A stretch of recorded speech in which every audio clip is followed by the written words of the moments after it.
2 of the House of Commons Standing Committee on Finance, pursuant to the motion adopted in committee on Thursday, February 17th.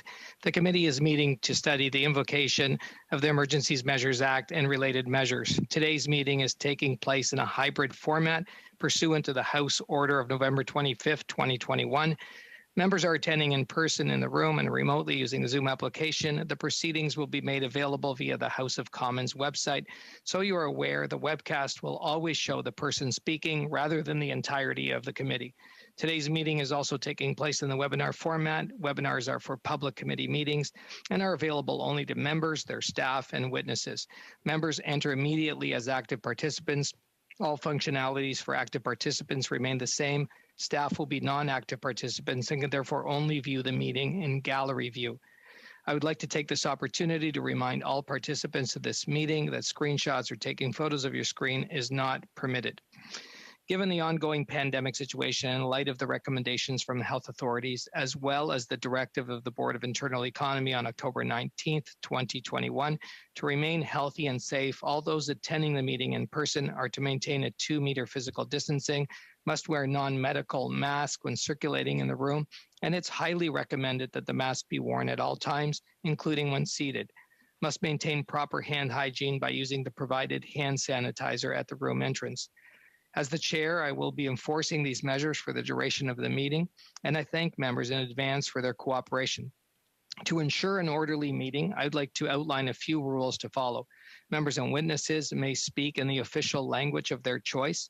Interpretation services are available for this meeting. You have the choice at the bottom of your screen of either Floor, English, or French. If interpretation is lost, please inform me immediately and we will ensure interpretation is properly restored before resuming the proceedings. The raise hand feature at the bottom of the screen can be used at any time if you wish to speak or alert the chair. For members participating in person, proceed as you usually would when the whole committee is meeting in person in a committee room. Keep in mind the Board of Internal Economy's guidelines for mask use and health protocols. Before speaking, please wait until I recognize you by name. If you are on the video conference, please click on the microphone icon to unmute yourself. Those in the room, your microphone will be controlled as normal by the proceedings and verification officer. When speaking, please speak slowly and clearly. When you're not speaking, your mic should be on mute. A reminder that all comments by members and witnesses should be addressed through the chair. With regard to a speaking list, the committee clerk and I will do the very best we can to maintain consolidated order of speaking for all members, whether they are participating virtually or in person. This meeting is scheduled for a longer duration today in consideration of the fact that our witnesses may not get an opportunity to leave their virtual setup at around the halfway duration of the meeting. I'll suspend the meeting for a 5-minute health break. Members, just before I introduce the witnesses, I do understand that we have an agreement amongst our committee to speak about the situation in Ukraine. And I do see that PS Beach's hand is up. PS Beach. Mr. Chair, thank you for giving me an opportunity to speak and address the news of Russia's unprovoked attack on Ukraine. Our government, the Prime Minister and the Deputy Prime Minister, condemn in the strongest possible terms Russia's egregious attack on Ukraine. These unprovoked actions are a clear further violation of Ukraine's sovereignty and territorial integrity. They are also in violation of Russia's obligation under international law and the Charter of the United Nations. Canada calls on Russia to immediately cease all hostile actions against Ukraine and withdraw all military and proxy forces from the country. Ukraine's sovereignty and territorial integrity must be respected, and the Ukrainian people must be free to determine their own future. Earlier this morning, the Prime Minister met with G7 partners, and our government will continue working closely and quickly with NATO and our allies to collectively respond to these reckless and dangerous acts, including by imposing significant sanctions in addition to those already announced. In the face of these attacks on Ukraine, Canada will take additional action to stop Russia's unwarranted aggression. We continue to stand with Ukraine, its people, and the Ukrainian Canadian community here in Canada. Russia's brazen acts have profound human consequences and will not go unpunished. With your permission, Mr. Chair, I'd invite my other honorable colleagues to speak if they would care to do so. Thank you very much, Mr. Chair. Thank you, PS Beach. And I do have hands up. I've got MP Lawrence and then MP Samari and then MP Blakey after that. MP Lawrence. Thank you, Chair. And we share in the government's condemnation of this unprovoked attack on the people and the country of Ukraine, of which the attack is a violation, of course, of Ukraine's sovereignty. It's also a violation of international norms and of the system of which Canada's and the Western world's prosperity has been built on, the most prosperous time in recent history. Putin must immediately cease this attack and withdraw all military forces. For failing to do that would undermine the international system, which Canada has played a key part in establishing after World War II, and as I said, has been the foundation of our peace and prosperity. As Canadians, we need to commit ourselves to strengthening our own security, including the Arctic, and to the renewal of commitments to NATO. Conservatives, parliamentarians, and Canadians all stand with the Ukrainian people in this, one of their darkest hours. Our thoughts and prayers are with the people of Ukraine. Merci, MP Lawrence. Thank you, Mr. Lawrence. MP Samari. Oui, merci, Monsieur le Président. Yes, thank you. Thank you, Chair, colleagues. I take my turn to speak, to vigorously speak against what is happening in Ukraine.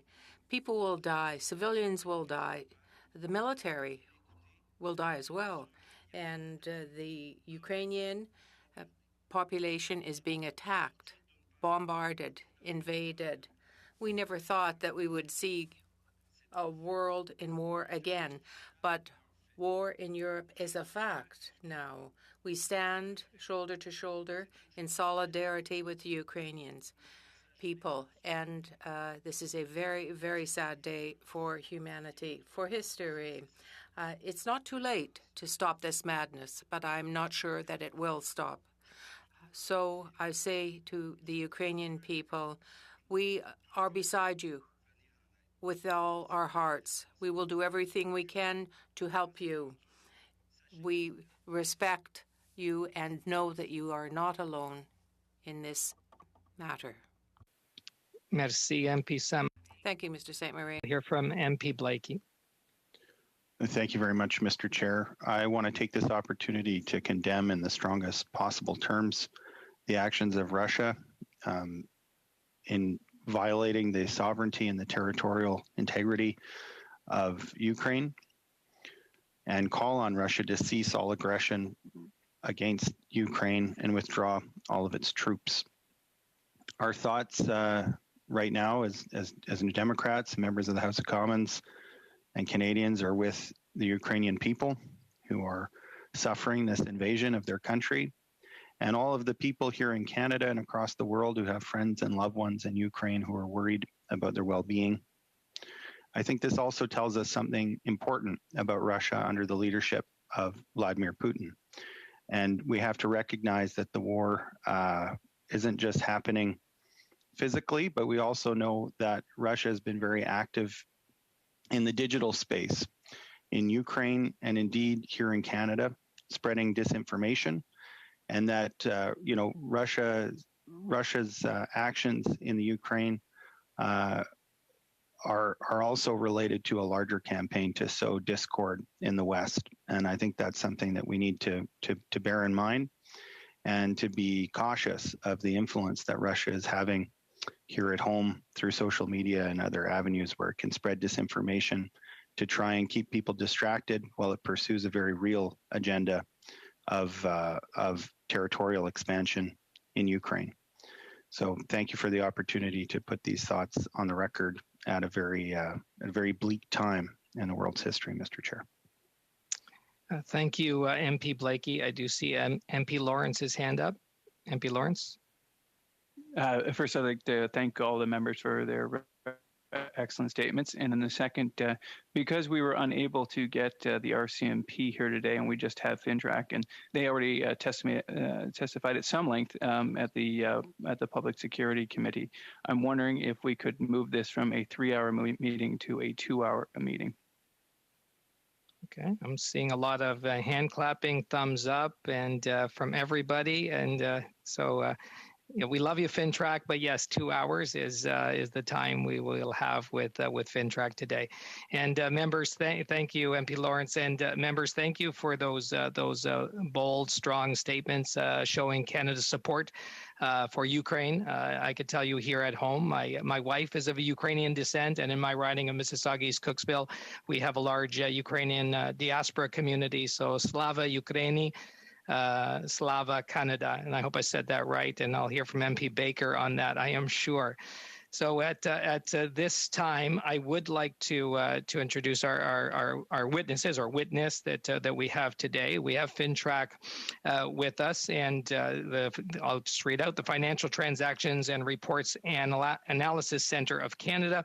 We have Donna Achimov, and I apologize if I mispronounced that, Ms. Achimov, the Deputy Director, Chief Compliance Officer, Compliance Sector, and Barry McKillop, the Deputy Director of Intelligence. And you will now have an opportunity to make an opening statement for members, and then we will go to questions. Thank you. Thank you, Mr. Chair, and I'd like to start by acknowledging just the statements of the members on the situation in Ukraine. And I want to thank you, Mr. Chair, for inviting FINTRAC to participate in your review of the Emergencies Act, which was revoked by the federal government yesterday afternoon. As you mentioned, I am joined today by Donna Achimov, who is our Chief Compliance Officer, as well as the Deputy Director responsible for compliance. Monsieur le Président, comme les membres du comité. Mr. Chair, as committee members know, FINTRAC is Canada's financial intelligence unit and anti-money laundering and anti-terrorist financing regulator. We are responsible for ensuring compliance of more than 24,000 businesses that have requirements under the Proceeds of Crime, Money Laundering and Terrorist Financing Act, including financial institutions, casinos, money services, businesses, and others. FINTRAC has a robust, risk-based approach, compliance program in place to ensure that businesses fulfill their requirements, such as identifying clients, keeping records, and reporting certain types of financial transactions, including international electronic funds transfers, large cash transactions, large virtual currency transactions, and suspicious transactions. Businesses subject to the Act, and when appropriate thresholds are met, FINTRAC provides actionable financial intelligence to Canada's police, law enforcement, and national security agencies in support of their money laundering and terrorist financing investigations. Our financial intelligence disclosures are often based on hundreds or even thousands of financial transactions. These disclosures may show links between individuals and businesses that have not been identified in an investigation and may help investigators refine the scope of their cases or shift their sights to different targets. A disclosure can pertain to an individual or a wider criminal network and can also be used by police and law enforcement to put together affidavits to obtain search warrants and production orders. In total last year, FINTRAC provided more than 2,000 disclosures of actionable financial intelligence in support of investigations related to money laundering, terrorist activity financing, and threats to the security of Canada. Since becoming operational in 2001, the Centre has provided more than 22,000 financial intelligence disclosures to Canada's police, law enforcement, and national security agencies. In 2020-2021, our financial intelligence contributed to 376 major resource-intensive investigation and many hundreds of other individual investigations at the municipal, provincial, federal, and international levels. These agencies continue to seek our financial intelligence in record numbers. FINTRAC received 2,109 voluntary information records from Canada's police, law enforcement, and national security agencies last year. These records contained information on alleged criminals and terrorist financiers, and are often the starting point for our analysis and the financial intelligence that we are able to generate and disclose. Many of the recipients of our disclosures have told us that they will not start a major project level investigation without seeking out our financial intelligence. Mr. Chair, under the Emergency Economic Measures Order, certain businesses, including financial entities, money services businesses, crowdfunding platforms, and payment service providers, were required to take specific actions in relation to the financial activity of individuals that were engaged in the blockades as laid out in the emergency measures regulations. For example, crowdfunding platforms and payment service providers were required to register with FINTRAC when they were in possession or control of property that was owned, held, or controlled by an individual or entity that was engaged in an activity that was prohibited in the emergency measures regulations. Following the invocation of the Emergencies Act, a number of crowdfunding platforms and/or payment service providers did begin the registration process with FINTRAC. This has, however, now been halted with the revocation of the Emergencies Act. Crowdfunding platforms and payment service providers that were required to register with FINTRAC were also required to report suspicious transaction reports, large cash transaction reports, international electronic funds transfers reports, and large virtual currency reports when thresholds set out in the Proceeds of Crime, Money Laundering, and Terrorist Financing Act and its regulations were met. This too has been halted with the revocation of the Emergencies Act. As a financial intelligence unit and under our legislation, we cannot speak to the reporting that we receive from businesses or the financial intelligence specifically that we provide to Canada's police, law enforcement, and national security agencies. Mr. Chair, I want to be very clear about FINTRAC's mandate. As one of 13 federal departments and agencies that play a key role in Canada's anti-money laundering and anti-terrorist financing regime, FINTRAC was established as an administrative financial intelligence unit and not a law enforcement or investigative agency. We do not have the authority to monitor or track financial transactions in real time, freeze or seize funds, ask any entity to freeze or seize funds, or cancel or delay financial transactions. This was done very deliberately by the Parliament of Canada to ensure that we would have access to the information needed to support the money laundering and terrorist financing investigations of Canada's police, law enforcement, and national security agencies while protecting the privacy of Canadians. And this did not change under the Emergencies Act or the Emergency Economic Measures Orders. Monsieur le Président, nous sommes déterminés. Mr. Chair, we are committed to working with Canadian businesses and our domestic and international partners to protect the safety of Canadians and the integrity of Canada's financial system. I thank you, and we are here to answer any questions you may have. Thank you, Mr. Chair. Well, thank you, Mr. McKillop and Ms. Ashimoff. We are now moving to our first round of questions from members. Each party will have up to 6 minutes to ask questions. We're starting with the Conservatives, and MP Lawrence, you're up for 6 minutes.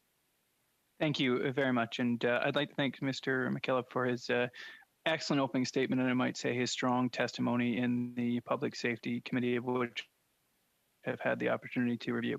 I just want to sort of summarize some of the testimony that you've already given so that it's clear to Canadians. Now, in the Emergencies Measures Act, they sought to give you, I don't want to say authority because it's probably the incorrect word, but additional ability to have as registers to get information from cryptocurrency and from crowdsourcing platforms. Prior to the act, and the way it stands now, because it's been revoked, is they weren't required to be registrants, and therefore you weren't getting information from them directly. Is that correct? Correct for the crowdsourcing, that they are not considered reporting entities. Crypto dealers, however, virtual currency dealers are in fact registered with FINTRAC and have been reporting to us since 2020. Okay. And those would constitute the intermediaries, for lack of a better term, companies like Wealthsimple, but peer-to-peer cryptocurrencies aren't currently able to or aren't required to be registered. Is that, have I got that correct or no? You are correct. Peer-to-peer is not covered. It would be when the transactions are going through a virtual currency dealer, and we would see large cash transactions or large purchases, for example, of crypto or disbursements of crypto money, that would be reported to us. And I can defer to Donna if she would like to add anything else, as she is responsible for the compliance sector. That's correct. Virtual currency dealers and not one-to-one virtual currency dealers. Okay, thank you very much. So that being said, though, as per your testimony, if I understood it, at Public Safety, is that even though they, let's just stick with crowdsource funding, even though they aren't direct registrants, you do sort of have eyes to those transactions through other means, such as through Stripes and Interact, and the money and the flows into, and I guess out of as well, crowdsourcing platform. Have I understood that? Thank you for your question, Mr. Chair. Yes. Anytime that a crowdfunding platform is used, there would be a touch point at a financial institution. There is a requirement if you're setting up a page or if you're receiving the disbursements in order to, receiving the donations in order to disperse them to others, there would be a touch point at a bank, and there would be a financial institution that would be in a position as a reporting entity to report transactions to us if they were either threshold transactions or if there were reasonable grounds to suspect that the transactions were relevant to a money laundering or terrorist financing activity. Thank you very much. My next question builds on that. And so the Emergency Measures Act invocation gave you the ability to make crowdsourcing a registrant, but I suspect you weren't able to get very far in those 4 or 5 days, and I also suspect it had very little impact on the actual disbursement of the illegal protest. As far as you can comment on that, I realize there might be some limitations. I'd really appreciate your thoughts on that. Thank you for that, Mr. Chair. The member is correct that we would have started the pre-registration process, but within a week, there's only so much that can be done in terms of registering. But at the pre-registration stage, anybody that, or any platform or any payment service provider that pre-registered would have been in the position to report to FINTRAC if they had reasonable grounds to suspect that the money they were seeing was relevant to a money laundering or terrorist financing activity. That being said, the Emergency Measures Act, the goal of it was really to choke off the funding to what was determined to be the illegal blockades. And in fact, it did serve its purpose. Yeah, but that didn't go through your body. That was directly from law enforcement to the FIs. So like FINTRAC really didn't get involved at all in the cessation of funding, unless I'm incorrect, and please do correct me if I'm wrong. No, Mr. Chair, you're absolutely correct. FINTRAC was not involved at all. The point was simply that once the funds are frozen in the financial institutions, there would be no transactions to report to FINTRAC, as there would be no transactions through those bank accounts because the accounts themselves were frozen. Just as we go forward, I assume my time is coming to an end, Mr. Chair, but you have 1 minute, MP Lawrence. Okay, perfect. Maybe you could just share with the committee as we prepare for the eventual inquiry and greater study on this, were there, and I realize probably only 30 seconds, but maybe you can talk about this later, but were there learnings in that 7 days that you had, or a week or 5 days, to what it would take to implement crowdsourcing? Are there things that you learned during that period that you could share? Thank you for the question. I do like to think that we learn all the time, but I'm not sure that we've learned or had enough time to really dig in deeply to see either the best way or the value of the reports that would come from crowdfunding platforms. For example, we anticipate that there would be, and we anticipate continuing discussions with them. I certainly don't want to talk for my colleague Donna, but I would anticipate that we will continue to explore with payment service providers and crowdfunders and others on the best way to ensure or enhance the coverage in Canada, to enhance the efficiency and effectiveness of our anti-money laundering regime. Thank you, and thank you, MP Lawrence. And we're moving to the Liberals, MP Zarowitz, for 6 minutes. Thank you very much, Mr. Chair. I want to actually start off with my own sort of very short statement to say, as a Ukrainian Canadian, as well as the vice chair of the NATO Parliamentary Association, I also strongly condemn Russia's unprovoked attack on Ukraine, which has already claimed too many lives and continues to put countless civilian lives at risk.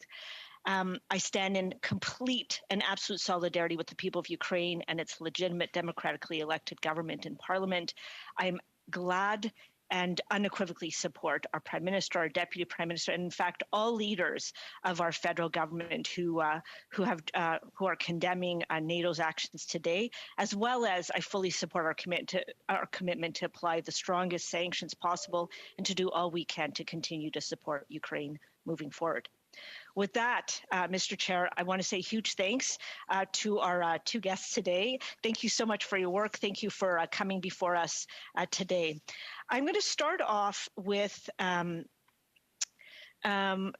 this question. The Deputy Prime Minister has announced that she intends to put forward legislation that's going to empower FINTRAC to have oversight over crowdfunding and cryptocurrency platforms without the need for the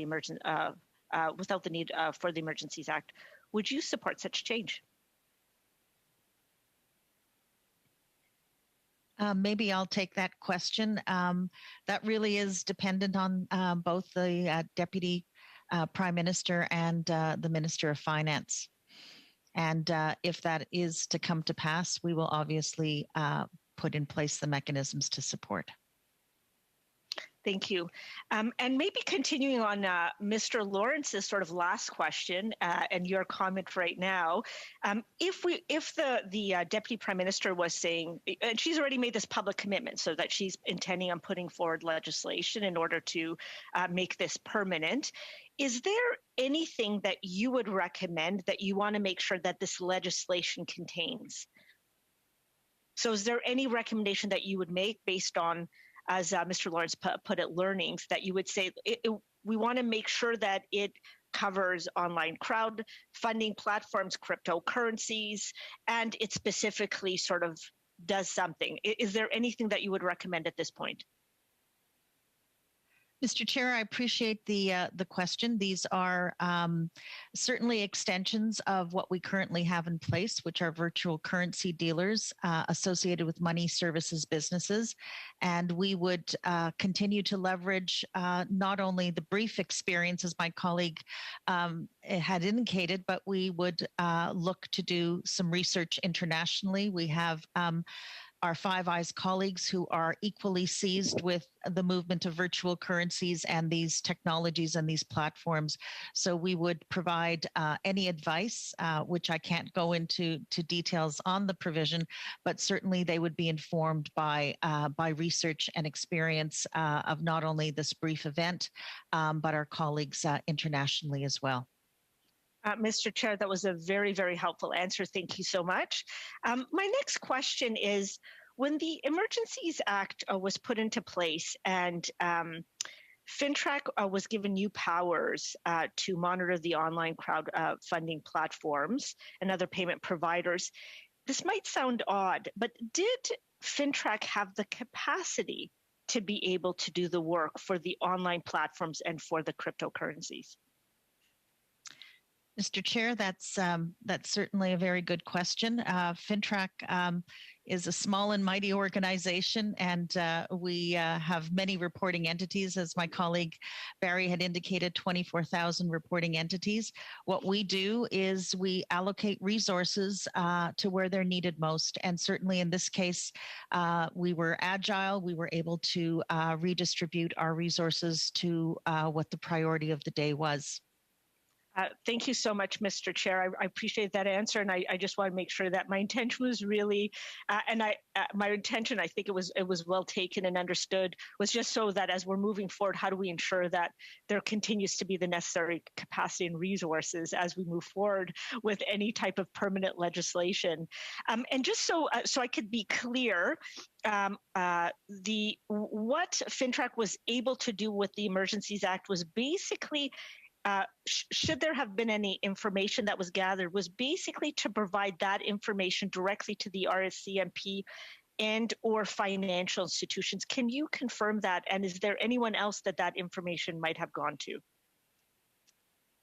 Thank you for that and the opportunity to provide a little bit of clarification. We would not have actually reported anything. We do not give anything to financial institutions. We, in fact, receive the reports from them.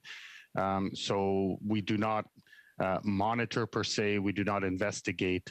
So once the reports are received, if they meet our threshold, which are reasonable grounds to suspect that they would be relevant to a money laundering or terrorist financing activity, then we would disclose that to law enforcement. It could be to CBSA as well. It could be to CSIS. It could be to CSE. We have a number of authorized and legislated disclosure recipients to whom we can disclose, and we would disclose it to whichever law enforcement jurisdiction or whichever appropriate designated recipient would benefit most from the actionable intelligence. Thank you. I know that's a wrap, Mr. Chair. So that is a wrap. Thanks so much. Thank you, MP Zarowitz. We are moving to MP Saint-Marie. Oui, for 6 merci, monsieur. Thank you, Mr. Fonseca. So first of all, welcome, Ms. Akshamov and Mr. McKillop. If I pronounced your names properly, I'm sorry about my accent. And I would like to salute the comments made by my colleagues and especially Ms. Zarowitz's. It was very touching. Before speaking about the Emergencies Act as such, I would like to well understand what FINTRAC does in the moment where accounts are seized. I want to make sure I understood correctly. Let's say that there's a financial institution that sees a transfer of money that seems suspect or suspect activity in one of their accounts. So under normal legislation, the entity, the bank, would freeze the account and report to you. And then you, having done the analysis, would do the follow-up. Is that correct? Thank you for the question. It's not directly in that order, we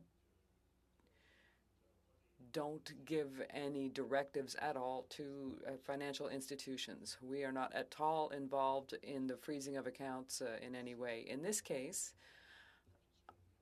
normally, they can submit suspicious transaction reports to us if they suspect that it involves money laundering or the financing of terrorist activities. If not, we don't receive any reports. Not in this case, with the Emergencies Act, they could freeze the accounts directly because they received that information from the RCMP, but we would not be aware either of the fact that they froze the account or of what account we are discussing. So we're not involved at all in that side of the economic measures. Thank you very much, Mr. McKillop, for that answer. So before coming to the Emergencies Act as such, I wanted to ensure that before it was invoked, in normal times, if a financial institution suspects that there has been some covert activity that's criminal under the legislation you named, they would report to you.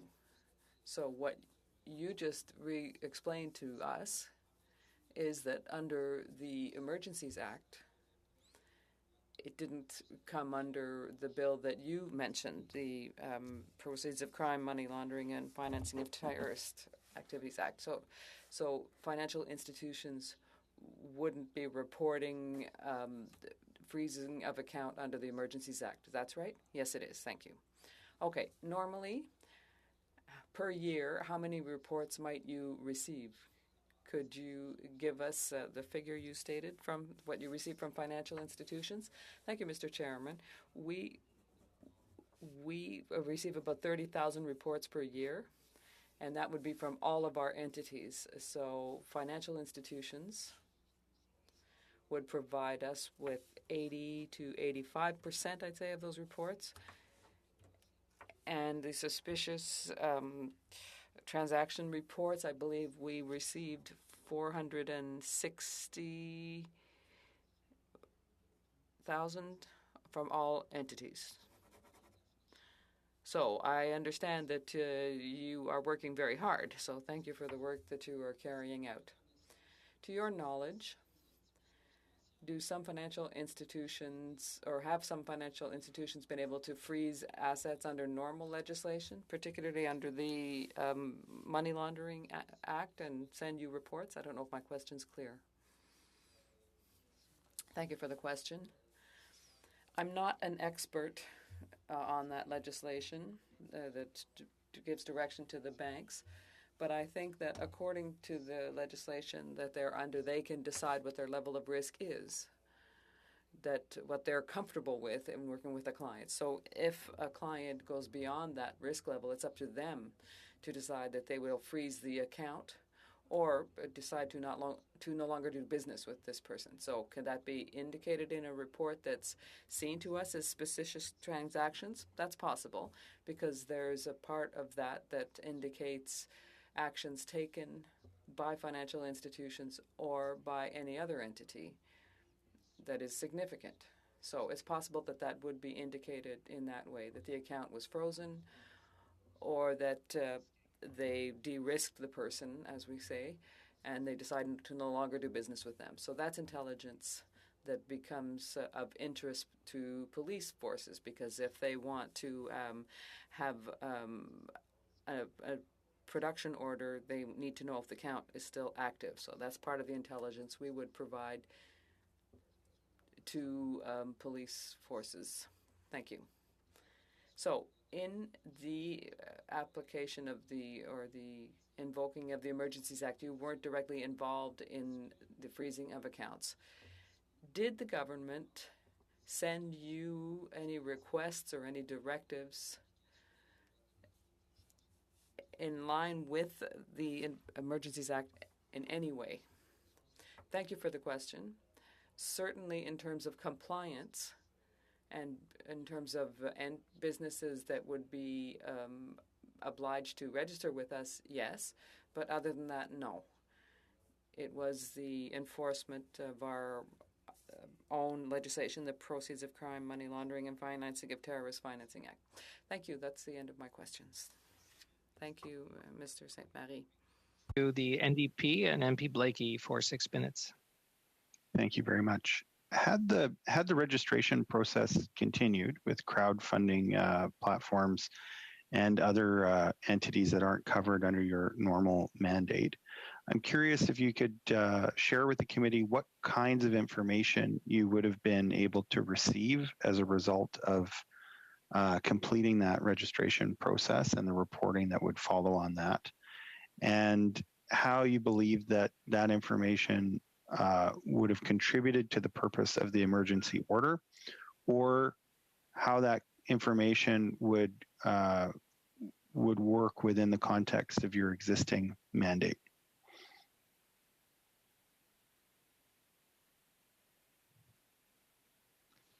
Thank you for that question. I'll start, Donna, if you want.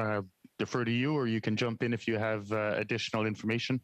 How to continue the crowdfunding and payment service providers would have registered as reporting entities to FINTRAC. They therefore would have been subject to the Proceeds of Crime, Money Laundering, Terrorist Financing Act, and they would have submitted reports as per that act. That would have included threshold reports, as I went through earlier, into or out of Canada over $10,000, for example, large cash transactions of $10,000 or more within 24 hours. And they would have been able to submit suspicious transactions to us in the event that they had reasonable grounds to suspect that the transactions that they were looking at would be relevant to a money laundering or terrorist activity financing. And that is still the limitation. The mandate was not broadened to receive reports on anything. It was broadened to allow additional entities to report transactions related to money laundering or terrorist activity financing. Thank you. Ms. Achimov? Yes, Mr. President, I would just add as well, for these new funding arms of the payment service providers as well as the crowdfunding platforms, we also had under this order a requirement for the money services businesses who were already registered with us, but if they themselves had any changes associated with their dealings according to the Act, they were required to provide us the additional information. So in other words, those who were registered still had an obligation to signal if there were any changes in their business dealings and if they had any of those clientele that were involved or covered under the order. Okay. So I'm tempted to say, because I think it sounds reasonable, that in the end, FINTRAC was not really part of the actions under the emergency orders. That may have come into play had the registration process had enough time to take place, and you may have received information in that case that was pertinent to the actions being taken under the authority of the emergency orders. But in fact, given the brief amount of time that those orders were in effect, FINTRAC didn't really get involved. Is that fair to say? Or would you recharacterize that statement in some significant way? Mr. Chair, I would say that we jumped into action as quickly as we could. As my colleague had indicated, we're one of 13 organizations that had a role in this, and our role was to very quickly react, to stand up our website, to make sure that we were available. We fielded numerous queries from those organizations who weren't quite sure if they were covered. So the early days in terms of being able to respond to queries and to provide clarification was our role, and that was the early start. Each organization then in turn had their respective responsibilities. I think that's the fairest assessment in terms of the brief period of time and the fact that we did jump in rather quickly and respond to the queries. Indeed. Well, and thank you for your work. I certainly didn't mean to imply that there was no work being done by FINTRAC. I was simply trying to characterize its kind of ultimate role in the operations that took place. I am curious to know if you have an opinion in terms of what if the registration process had occurred and you received that information, or if legislative changes are made such that crowdsourcing platforms and payment processors are registered with FINTRAC on an ongoing basis. Do you believe that there is a fair bit of information, or what kinds of information do you think would help you execute your normal mandate? Or do you think that that's not really required and there would not be useful information? I'm just curious to get your point of view on that. Mr. Chair, the reality is, as we look at onboarding any new reporting entities, it is a matter of learning and understanding where the risks are and how we assess those risks and the type of reporting that we do receive. So I would say, in any instance, in ordinary times, we strive to do analysis as best as we can in terms of the quality of the information that we receive. And in ordinary times, the role that my organization plays is extensive outreach and education. We reach out to the various associations and partners and try and determine leading practices and how we can continue to provide guidance and help those interpret the guidance so that we can get the quality of the reports that are needed in terms of having the necessary action taken.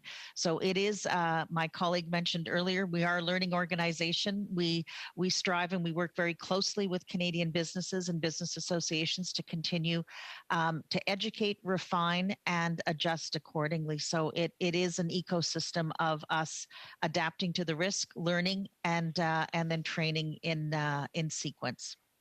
Thank you, and thank you, MP Blakey. And that finishes our first round. We are into our second round, members. In this round, we're being led off by the Conservatives, and I have MP McLean for 5 minutes. Well, thank you, Mr. Chair. And before I start my questions, let me echo my colleagues around the committee here in condemning what's happening in Ukraine today by the Russian aggressors. This is a time when democracies around the world are sliding, and we need to make sure we stand fast with our democratic friends in the Ukraine and ensure that we stop this as much as we can. So moving to questions now, Mr. McKillop, Ms. Achimov, thank you very much for the work you do and for being here at our committee today to give us more information.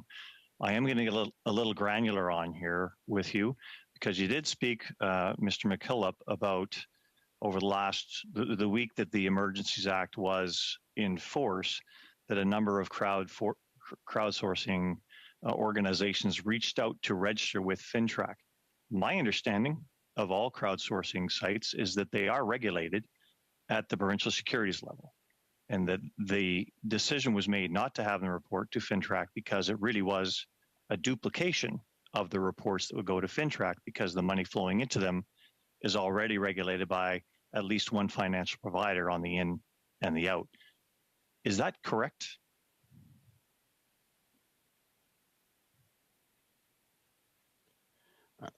Thank you for the question. I wasn't sure if Donna was going to jump in there on the regulatory side. They are, I believe you're correct. There is some regulation to crowdfunding. I'm not sure, and I'm not an expert on who regulates the crowdfunding platforms.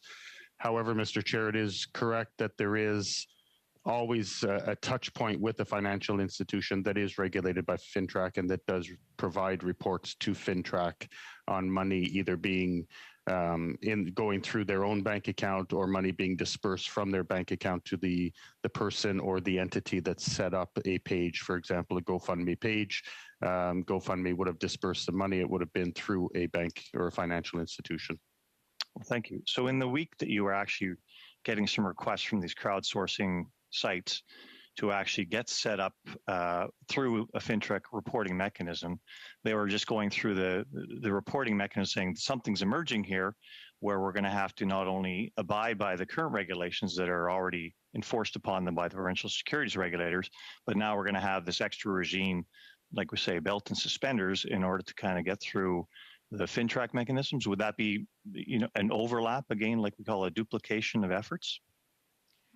Maybe I'll jump in here, Mr. Chair. I don't know if it would necessarily be a duplication of efforts.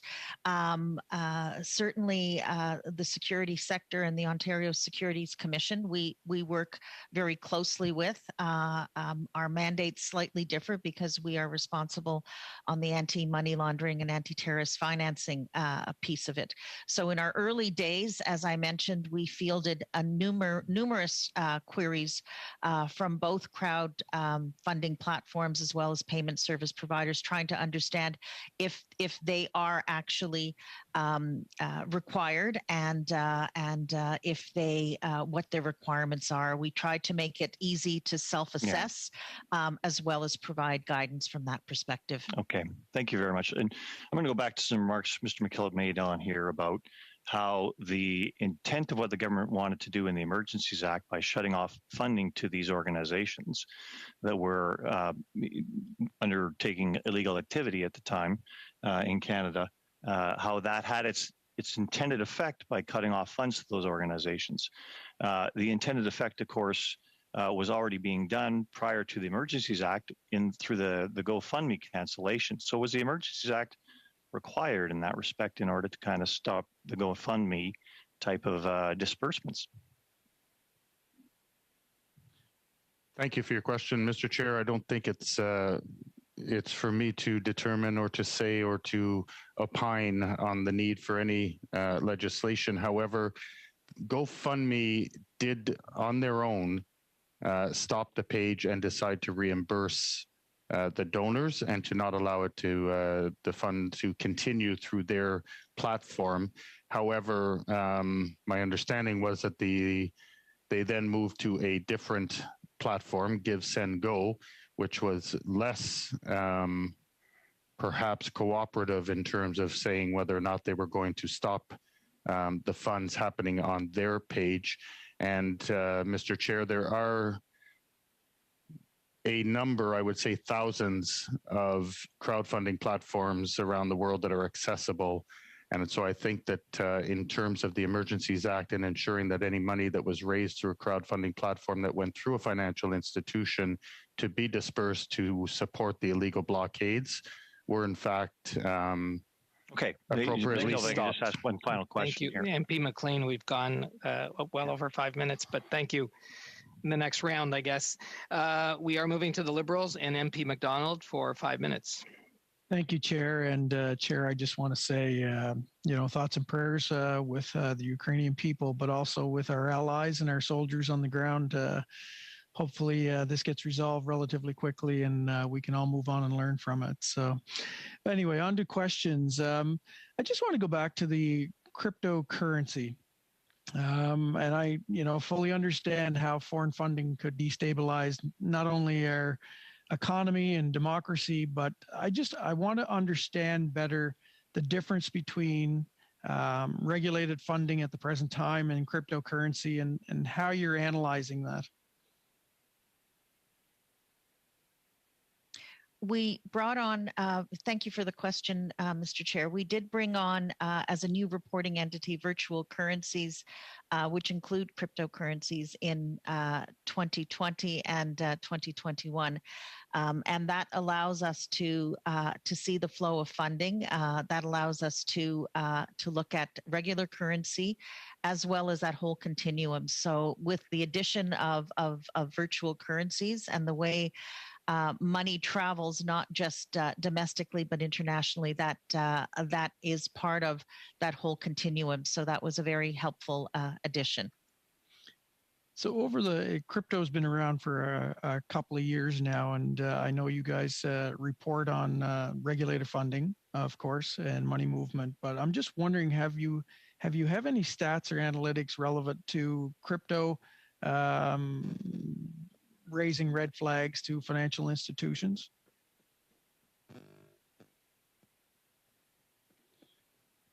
Thank you for the question, Mr. Chair. We have seen suspicious transactions from financial institutions that reference crypto, yes, and that reference crypto wallets or people using their fiat, their normal money to purchase crypto. We've also received some, I would say, excellent suspicious transaction reports from the cryptocurrency dealers themselves, as they have the ability through their own compliance program, looking out for AML, anti-money laundering, anti-terrorist financing, to identify particular wallets that are problematic and flows of cryptocurrency through different wallets that are problematic. And given that you can do this with relatively small amounts of crypto, we've seen it and have seen it to be particularly useful in our Project Shadow, which is our public-private partnership to combat child sexual exploitation material on the internet. Those that are accessing that and want to use crypto, hoping that they will be anonymous in so doing, we have received some excellent STRs that have debunked the anonymity thinking in that area.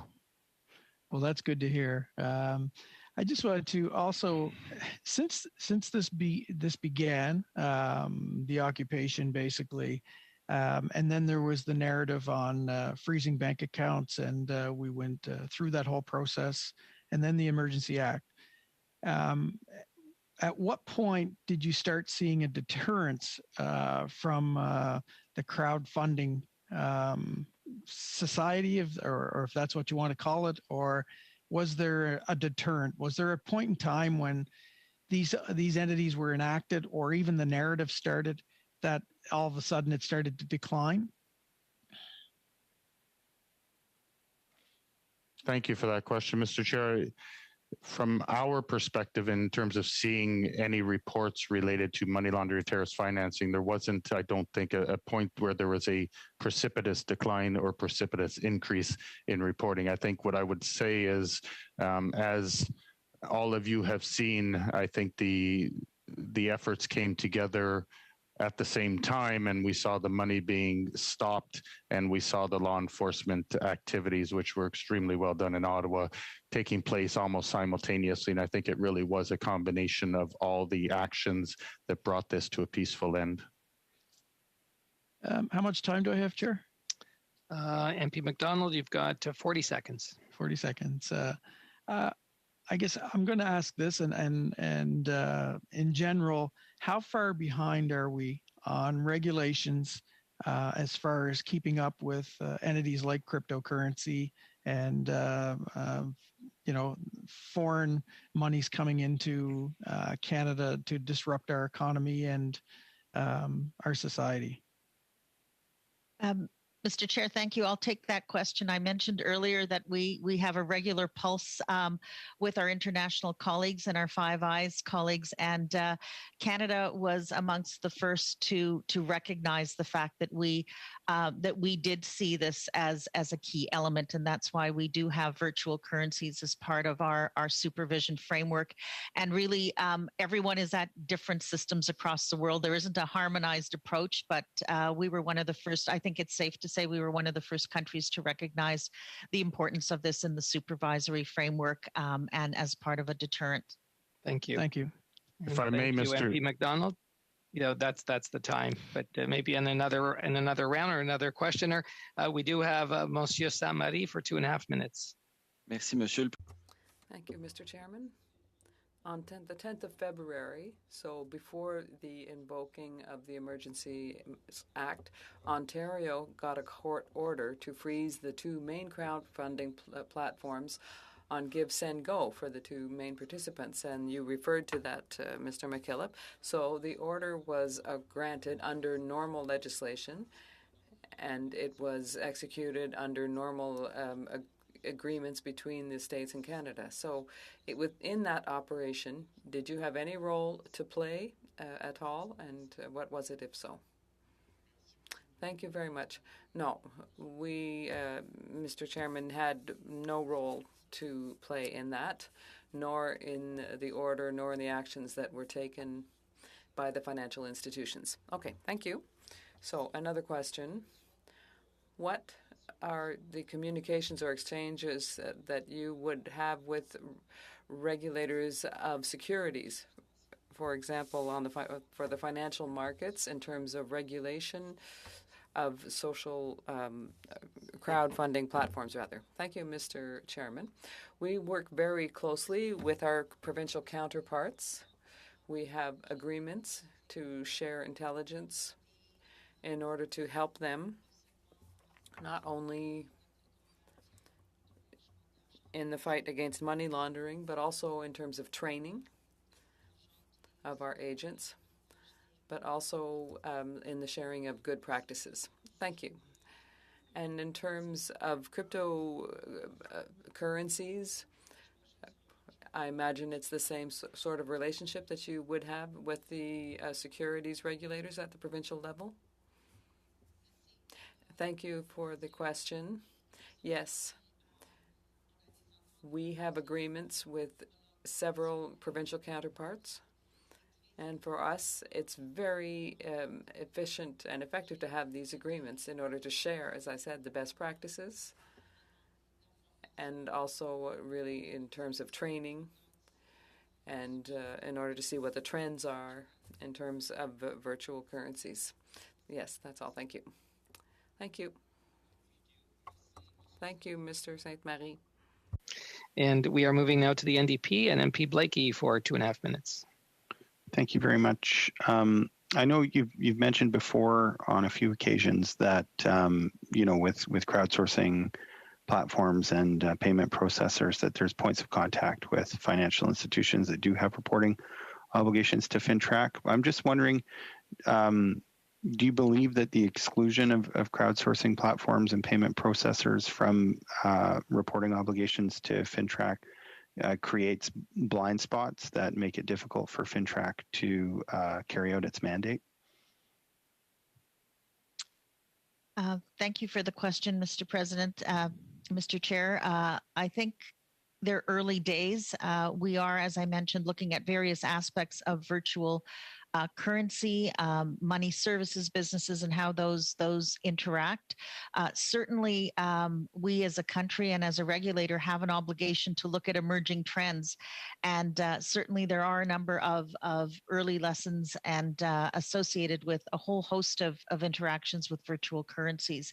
And that's going to evolve. And new platforms and new mechanisms and new exchanges are going to take place. So I think it is up to us to to look at some of the best practices from other organizations as well as ourselves, and to evolve as the technology and as the world evolves. In the aftermath of the emergency orders, I mean, I think one of our really important responsibilities here is to look at what happened and to try and make recommendations so that if ever powers like these have to be used again, that they can be done and used in the best possible way, and doing that in a way that that respects maximally the rights of Canadians. I'm wondering if you have any recommendations coming out of this process from where you sit on how future uses of emergency measures should roll out, including what, whether that's better government communication or different ways of implementing similar orders. Thank you for the question, Mr. Chair. I would say that we are part of a number of government organizations. We're part of 13 government organizations, and I think we all will and continue to look at lessons learned and assess our operations as well as those in that whole continuum. So I believe we will all look at not just because of this incident, but as we look at the evolving digital space, cyberspace, we're all sharing observations and looking at ways in terms of shoring up or addressing potential loopholes and vulnerabilities. And that's an ongoing part of our business. And it has to be in this fast-paced world of crypto and digital. Thank you. Thank you, MP Blakey. We're moving now to the Conservatives, MP Chambers, for 5 minutes. Thank you, Mr. Chair. Thank you to our witnesses. But first, I'd also like to just mention, we often make headlines in this place for disagreeing with each other, but I think you've seen a multi-partisan, unanimous condemnation of what is happening in Ukraine. I, like my colleagues, stand with the government, with the Prime Minister in any response that is necessary to push back on this Russian aggression, which is unparalleled and unprecedented and needs to be met with serious consequences. Thank you to our witnesses for appearing again. It's nice to see you back at this committee, and thank you for your testimony thus far. My questions will be a little bit bit backward looking, but then also forward looking. I just want to confirm that I understand some of the gaps that we've identified or have been discussed. Setting aside the emergency order, if a transaction had met the threshold for reporting, just in the general sense, even if it came from a crowdfunding platform, but ended up in a Canadian bank account, that would have been, or would be reported, or would have been reported through the regular regime. Is that correct? Thank you, Mr. Chair. That is correct. We would expect our reporting entities to report those transactions to us if they meet their threshold for so doing. Okay. And transactions, obviously, then that would have fallen below that threshold would not have been, would not have been reported. Is that kind of similar? Unless it was a pattern of transactions below threshold that would lead them to meet their grounds for suspicion. Okay, thank you. And that would be the same for transactions that originate and have a destination within Canada and then outside of Canada as well?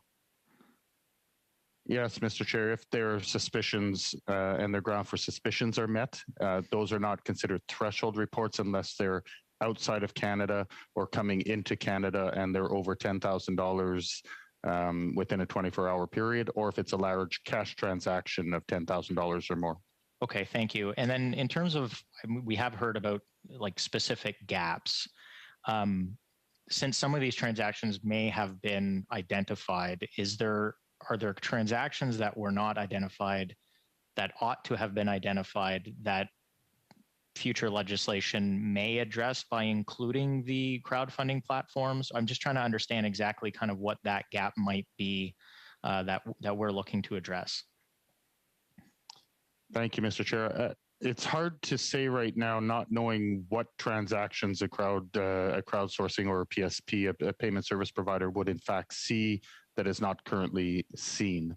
I think time will tell, and there is some additional work that we have to do in terms of looking and working with them in terms of the transactions that they do see, and whether or not the transactions that they do see would allow them to meet their grounds for suspicion. I would assume, and I'm guessing here, that on a normal crowdfunding page, we would not likely see transactions of $10,000 or more being donated to a particular cause. Right. So we may not see significant numbers of threshold reports, but it is possible. And again, time will tell in terms of what types of transactions they see, whether or not a pattern of transactions would lead to grounds for suspecting money laundering or terrorist financing. Okay, thank you. So thinking ahead, if we, address some of these gaps with legislation, I'm also thinking about potential other gaps that may still exist. So I'm contemplating situations where an entity actually fundraises directly without the use of a fundraising platform and accepts donations both domestic and foreign, and what obligations that entity would have to report any suspicious activity to FINTRAC. Thank you for the question, Mr. Chair. In the case, it almost sounds like the question is referring to an existing entity. They're not for profit or a charity or something like that. In those cases, they are captured by virtue of having a bank account, or if they have a cryptocurrency wallet and they wanted to transfer that money and they were transferring it to a known suspicious wallet, our cryptocurrency dealers that do report to us would likely catch those transactions and report them to us. And any non-for-profit or charity organization, as we've seen in the past, where our financial intelligence has been helpful in addressing charities that were being misused, that the reporting that we receive from our current financial institutions has been extremely useful in that sense. Thank you very much. I believe that's my time, Mr. Chair. Thank you. And thank you, MP Chambers, and for your remarks on Ukraine. And now we're moving to the Liberals and MP Baker for 5 minutes. Thanks very much, Mr. Chair. And I, too, would just like to make a brief statement if I could. I want to, first of all, thank my colleagues for their thoughtful and strong and supportive statements. MP Chambers took the words out of my mouth, but I was going to say that, we disagree on so much here at this committee and in the House and in public discourse, but this is something that we are all united on, which is so important and I think means a lot to Canadians. They want to see us united on this issue. I will just quickly say I'm of Ukrainian descent, and my grandparents, like so many people of Ukrainian descent, have risked their lives and lost loved ones to that desire for freedom and independence. And of course, those with Ukrainian ancestry are touched by this very personally today. But I think this is something that concerns all of us and touches all of us. And that's what we've heard from the comments here today from all members. Touches us because we see a free and independent country being invaded unjustly because of the humanitarian crisis. And I think this is a threat to the international rules-based order that protects all of us. So what we're seeing today is a threat to not only Ukraine, but to the rest of Europe and our allies and to Canada. And that's why it's so important that I think we take the steps necessary to make sure Vladimir Putin doesn't win and that Ukraine is free and democratic and independent. And I thank all members for their thoughtful statements. With that, I'd like to move to my questions, Chair, if I may.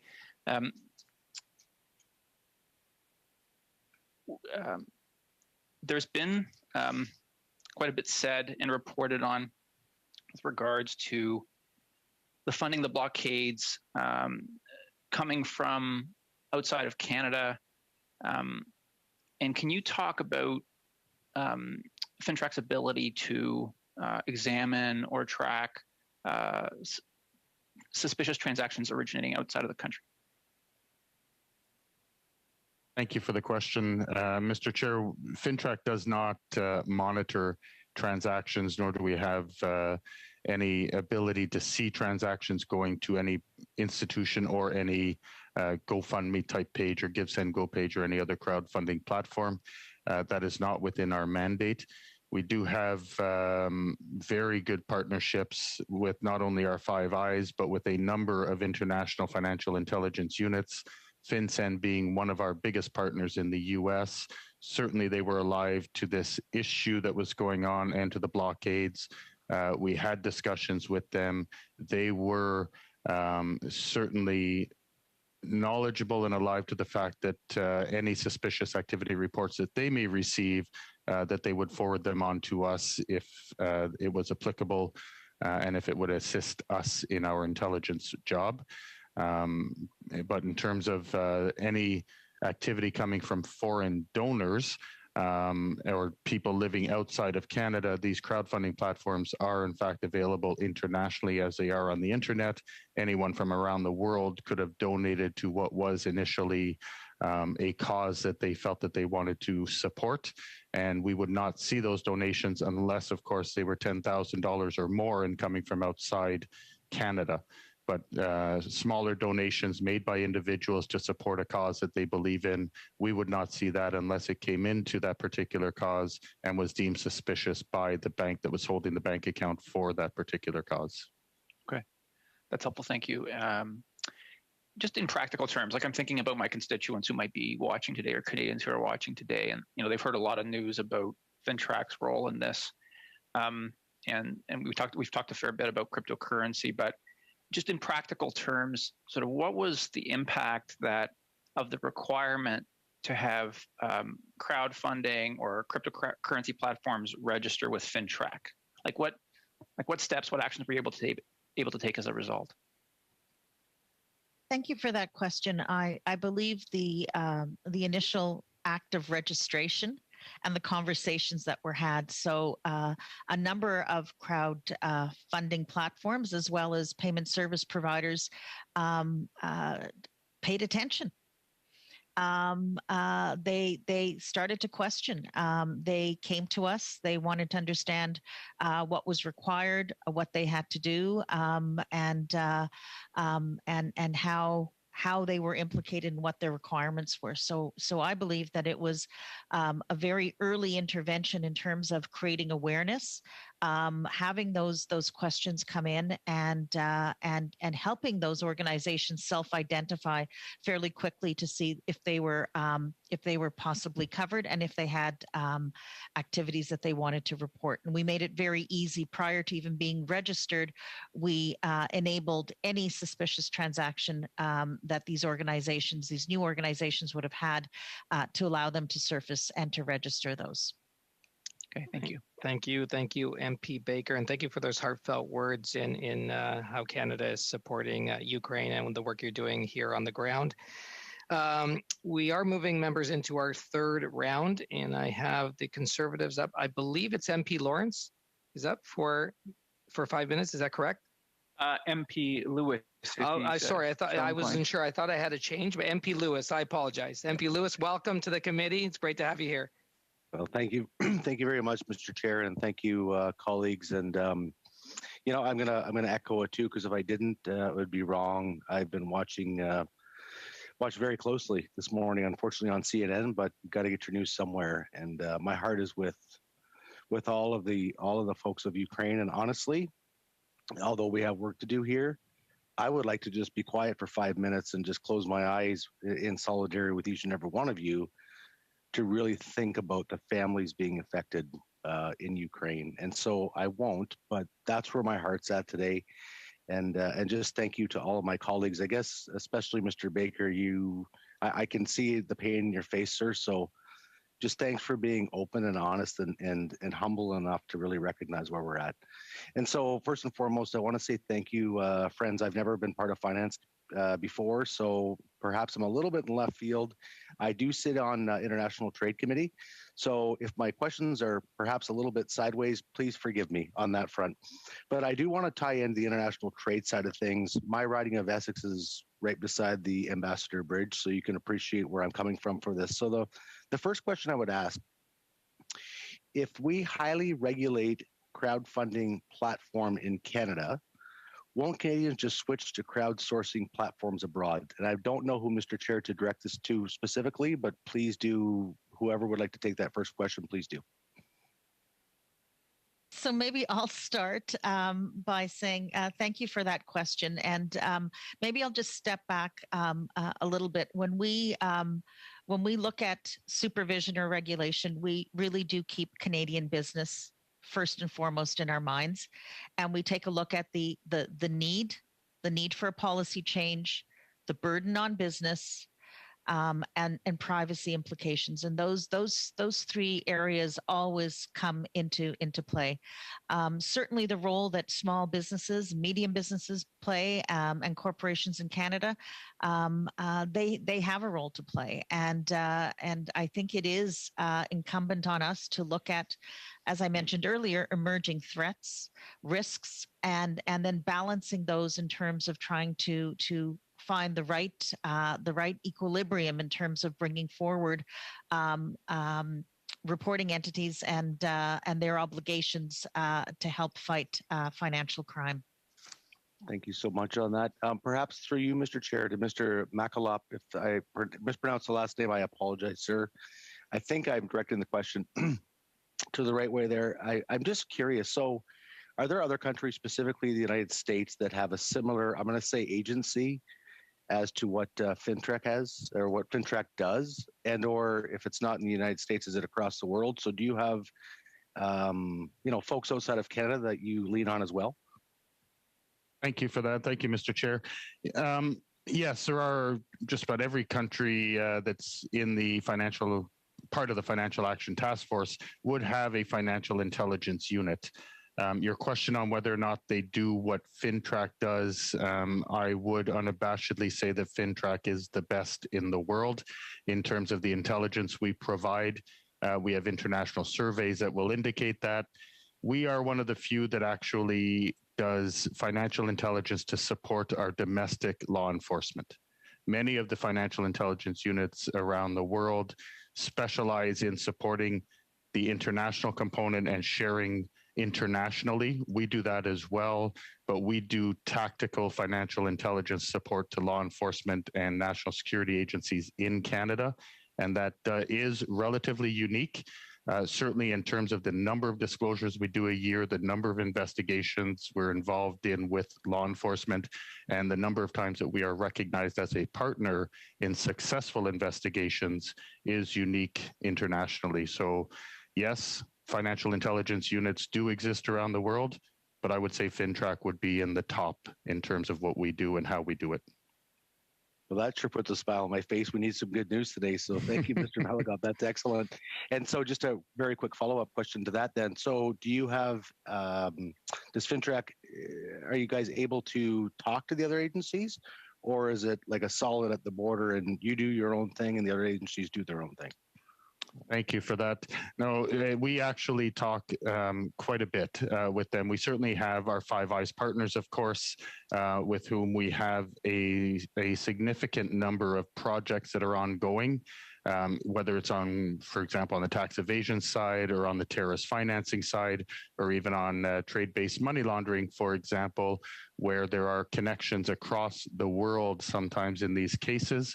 And we have done and are working on cases that do touch a number of different countries, and we work together in sharing that information. We can query other countries, for example, if we have Canadians who are involved in using another country's banking system in order to hide their proceeds of crime. We can contact the other country through the FIU. We will get reports that we can then forward on to our own law enforcement in Canada. And they do the same, and they do call us. We have constant contact, more so with our Five Eyes partners, of course. However, we deal with just about any country with whom we have an MOU and that we can share information and intelligence with. They will do that. That's on the intelligence side. We also have supervisory MOUs with our Five Eyes where we can share supervision information as well as best practices, training and learning. And we also work through the Egmont group, which is a group of financial intelligence units around the world, to support them in their ongoing training as well, and some of the standards and some of the work that we do as international financial intelligence units. Thank you very much, Mr. Malakoff. Thank you, Mr. Chair. I know I'm done. Yeah, Appreciate no, it. thank you, MP Lewis. Thank you for bringing that trade lens to our committee. And we do have the Canada-Ukraine trade agreement that we're all very proud of. So thank you on that. We are moving to the Liberals and MP Chattel for 5 minutes. Merci. Thank you. Thank you very much, Mr. Chair. First of all, I would like to add my voice to the voices of my colleagues to express my solidarity with the Ukrainian people. Today, Ukraine has been plunged into terror, into darkness, and it is totally unjustified by Russia. This is an affront to democracy, to life itself, and it's inexcusable. Canada stands with the Ukrainian people, like all the international community does, to bring in an end to this terrible situation. Thank you to all our witnesses who are here today. Thank you to FINTRAC for all your experience and your very fundamental, important work that you do. I have a few questions. I personally have been very concerned about the fact that foreigners can fund, or even far-right groups can fund activities of groups in Canada. It is, for example, if you just think of the blockade at Windsor, there was some billions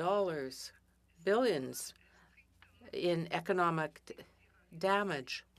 These are not strictly terrorists, but they are foreigners, people from foreign countries who give money to activities that create harm and damage to our economy, substantial damage. So this is my question. Without the elites of GoFundMe, without that, are you able to find out who the donors are? All of those who funded? Thank you so much for your question, Mr. Chair. Certainly, we don't use leaks, nor do we speak of elites. Those who donated to that cause did so. But as far as crowdfunding platforms are concerned, unfortunately, they are available to everyone. Anybody can donate. With respect to one like Stripe, certainly there were people who supported the cause before it was declared illegal. So I think that there were people around the world who were fed up with COVID, who were upset and saw the demonstrations against COVID. And I believe that they just wanted to support the cause. It was their money, their own money. So it wasn't money that funded terrorism or that was in any way money laundering.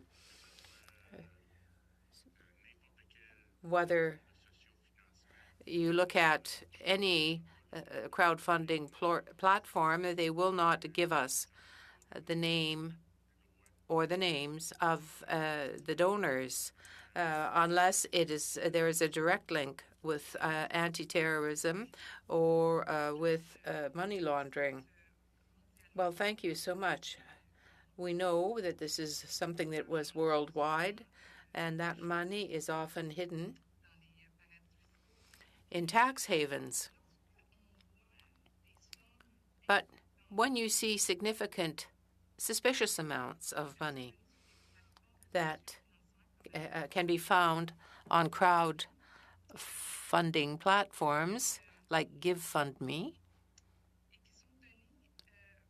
and which are contributed by foreign forces, foreign groups.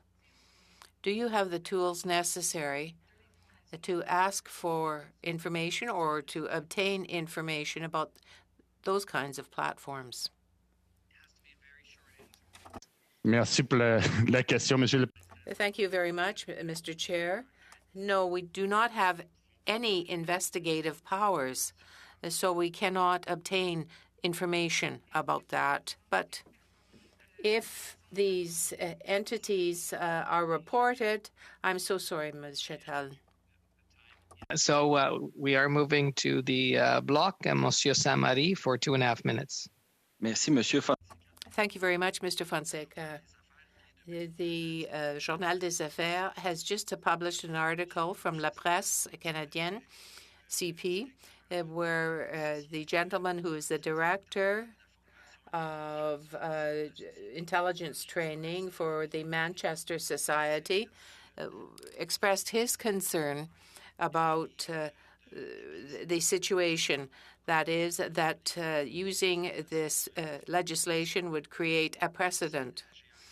He said that we know that the RCMP gave lists of persons in financial institutions, and the gentleman in question, Mr. Manchester, said that the banks could then continue to prosecute those people who made private donations. And that there was mechanisms in place, a mechanism in place to link that with the money laundering element. Well, thank you for your question. No, I was not aware of Mr. Manchester's comments. But to my knowledge, the Emergencies Act was limited for a limited amount of time. It is not indeterminate. And so that means that it was very limited. What was in the Act could only be used specifically in a specific time frame for specific purposes. And I tend not to think that they would use the list of names for that purpose.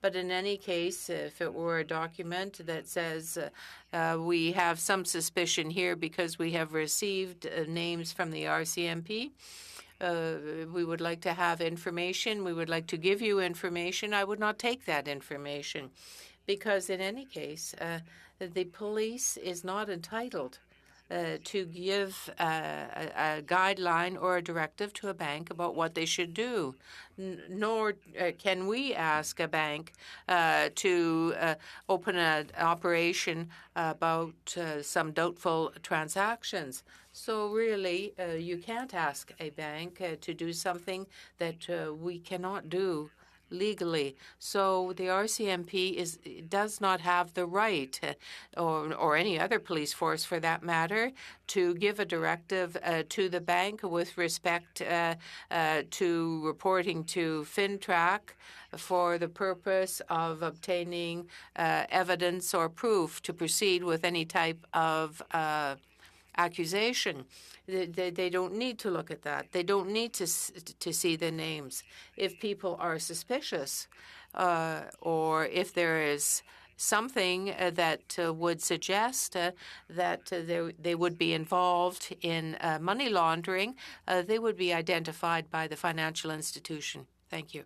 Merci, Saint-Marie. Thank you, Mr. Saint-Marie. We're moving to NDP, and we've got MP Blakey up for 2.5 minutes. Thank you. So I guess I just want to follow up on that. What I took you to be saying, and I do, I normally listen without translation. I was listening without translation. I'm usually pretty confident in my French, but what I took from your testimony there was just explaining some of the reasons why Canadians should feel reassured that whatever information was transmitted in this process wouldn't leave a lasting impression on their record in the private sector. I'm wondering if you could just take a little bit more time to explain that, so members of the committee including or perhaps especially myself, feel that they have a strong command of your comments in response to Monsieur Saint-Marie. Thank you for that. Mr. Chair, I hope it's not because the quality of my French was not up to par that this wasn't clear. Really, the Emergencies Act was time limited, and it was for a specific event, and the information on the designated people that were given to the banks, for example, the financial institutions and others, were for funding related to the illegal blockades and the role, and to ensure that the funding that was received or dispersed was stopped. So the banks, once this emergency measures has been revoked, as it has been, the banks could not use that information, for example, to submit an STR to me to say, hey, we got this name from the RCMP. Looking backwards, yeah, the person's a criminal, so we're going to give you this. And if they gave that to me and said, the RCMP gave me this name, so I'm giving you, this is my threshold for reporting to you, it is not something that I would be comfortable disclosing back to the RCMP, because it's something that the RCMP, and I use RCMP as a generic term for law enforcement here, law enforcement cannot go to a bank and direct them to send an STR to FINTRAC on any particular individual. There are legal requirements. If the RCMP or any law enforcement wants that information, they need production orders, they need warrants from the court. They cannot simply walk in and say, please submit an STR on Barry McKillop to FINTRAC, so then they can give that to me as intelligence, and then I can go get a production order and charge someone. I'm not a constitutional expert, I'm not a lawyer, but that is contrary to how our court system works. There is an independence, the threshold is done. The banking system or the financial institutions would submit reports to us on people that they believe are, or they suspect are involved in, or that their transactions would be relevant to money laundering or terrorist financing activities. So the fact that they were either supporting or dispersing the funds related to an illegal blockade has nothing to do with money laundering or terrorist financing. We would not get a suspicious transaction. And I do not believe that the intent or the reality would be that the banks would keep the list of these names once the process has been done to unfreeze the accounts, as Madame Jacques was mentioning the other day. These accounts will be unfrozen. It's not a lasting black mark on these individuals. They simply cannot use that money or whatever it was that they had to support the illegal blockade as per the Emergency Measures Act when it was in place. Thank you. And thank you, MP Blakey. I hope I get this one right. We've got the Conservatives, and is it MP Lawrence this time? Yeah. You got it, Mr. Chair. There you go. Thank you. Mr. McKillop, I just want to sort of, I want to confirm something that came out of my last question. So just to be clear, and despite, I imagine you were working around the clock to implement the Emergencies Act at your department, but despite your best efforts, nothing that gave you additional authorization or that gave FINTRAC additional or authorization helped at all in ending the illegal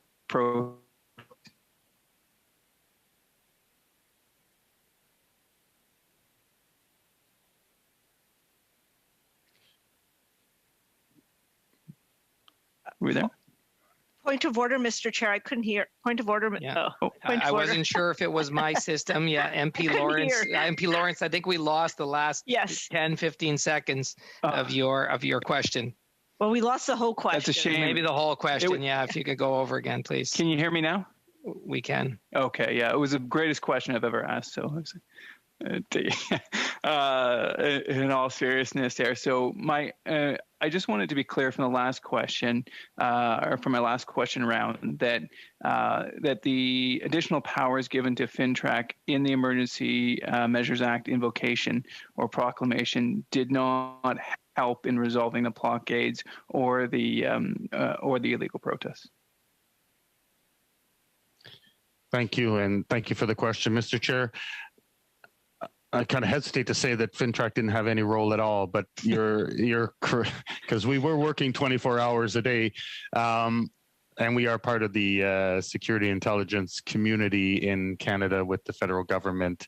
But you are correct that the authority to register crowdfunding platforms and the payment service providers. While it may not have had a direct impact, it may have in fact reinforced the fact that it was at that point illegal to try to donate money to support this blockade or to take money out.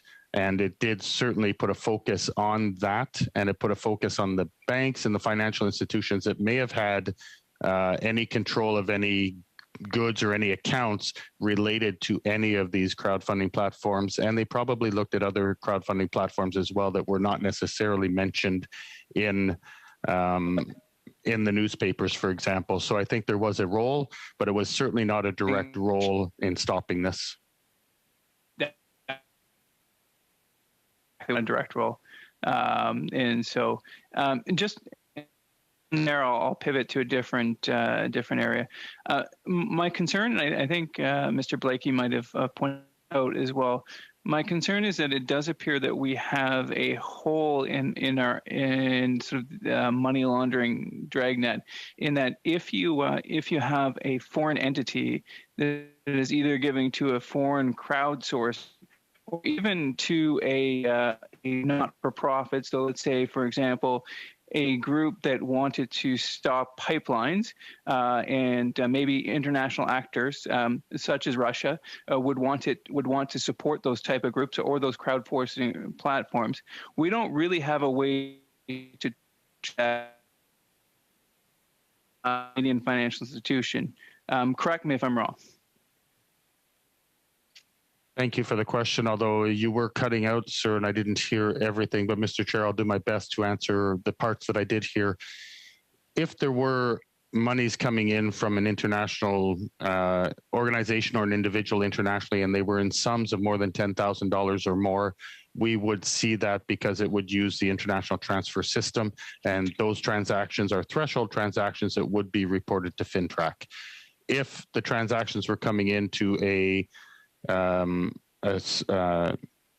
crowdfunding platform, the crowdfunding platforms that I have researched so far all have fairly strong anti-money laundering, anti-terrorist financing compliance programs in place because they don't want to be misused. And the terms of reference, as we saw with GoFundMe, if you're not managing your terms of reference, they will cut that page off. They will be certainly keeping an eye on that. Any organization or individual that's setting up a GoFundMe page for or any other type of crowdfunding page for nefarious purposes would nevertheless have a bank account if they're in Canada.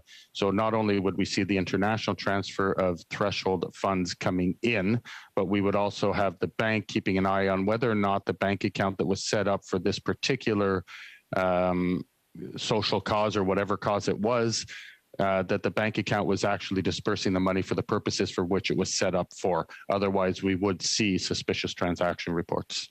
Thank you. And thank you, MP Lawrence. And now we're moving to MP Zarowitz for the Liberals for 5 minutes. Thank you so much, Mr. Chair. My first question might be slightly odd. In the short amount of time that the Emergency Act was in place, and FINTRAC, thank you very much, was working 24 hours a day, thank you. What happens to the information that you collected? Does it just sort of stay on reserve? Is it eliminated? What happens to that information? Mr. Chair, thank you for that question. Information disclosed or received by FINTRAC with legal authority while the order was in effect will be treated in accordance with our legislation and the Privacy Act. We have rigid safeguarding of personal information, and that's critical to the way FINTRAC operates. It's hardwired in terms of our the Act and in terms of our mandate, and so we have clear principles in terms of how we manage that information.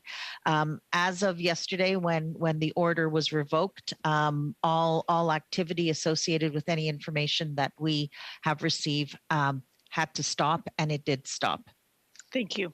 My next question is, and this is in the spirit of sort of moving forward and assuming that the Deputy Prime Minister is going to continue to move forward and try to introduce legislation to make this something permanent for FINTRAC.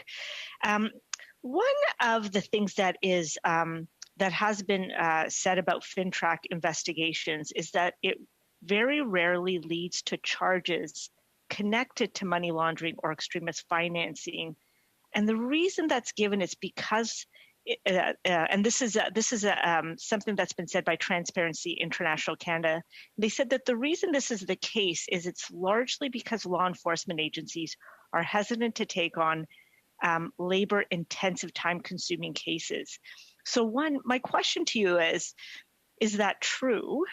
And then two, if it is true, is there something that we need to be thinking around in terms of capacity, in terms of resources, in terms of how we're actually framing sort of any type of legislation or including in any type of legislation moving forward? Thank you for that question.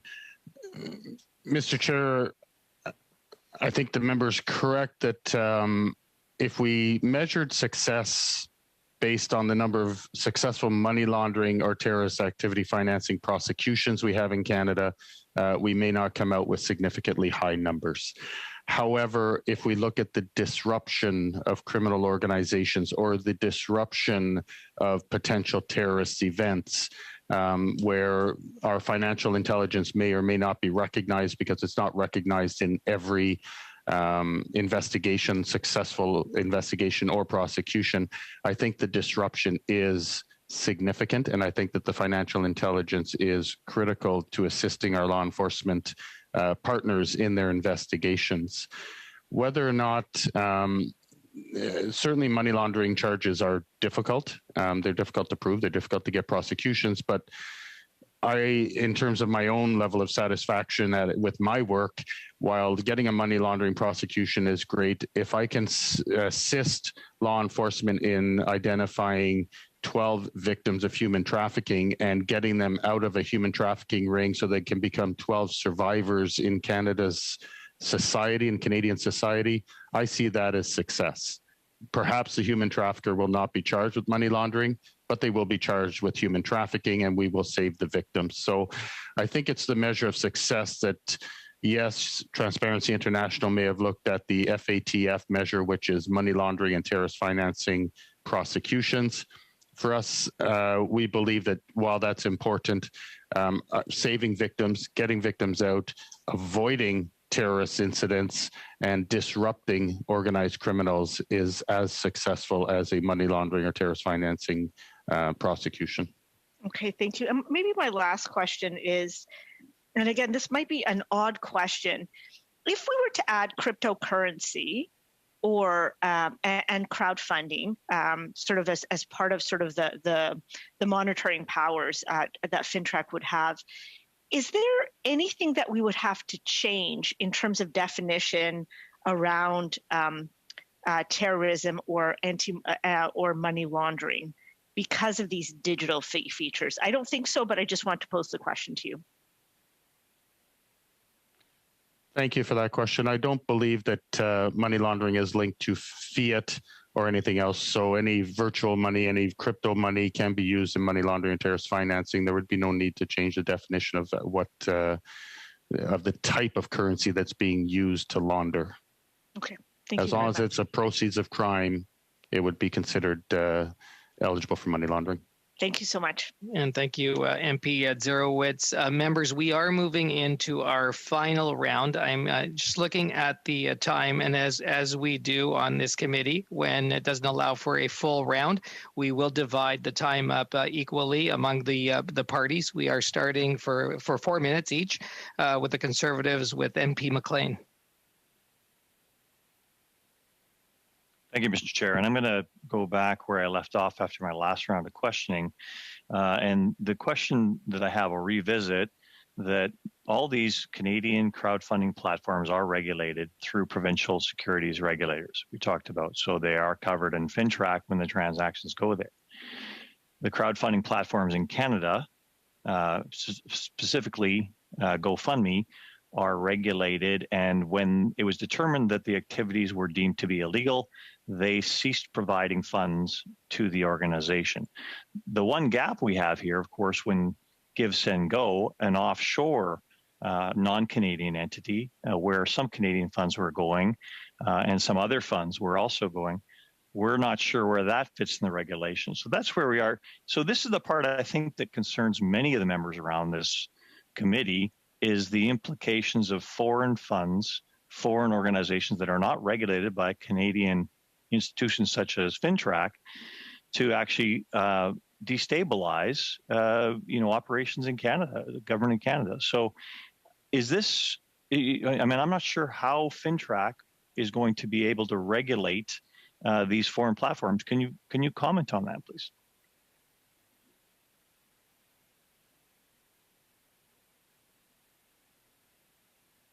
Maybe, Mr. Chair, thank you. In terms of looking at the gaps and looking at the regime and our regulator partners, certainly we are having conversations with them, and additional gaps and policy gaps really come under the purview of our colleagues at the Department of Finance. And I think that question would best be rooted to them. Okay, thank you. The issue again with the Emergencies Act is it seemed we were clear that everything was going according to the law. The only gap we seem to have here in understanding is what the regulation of the foreign entity as far as distribution of funds to a Canadian illegal operation, if you will.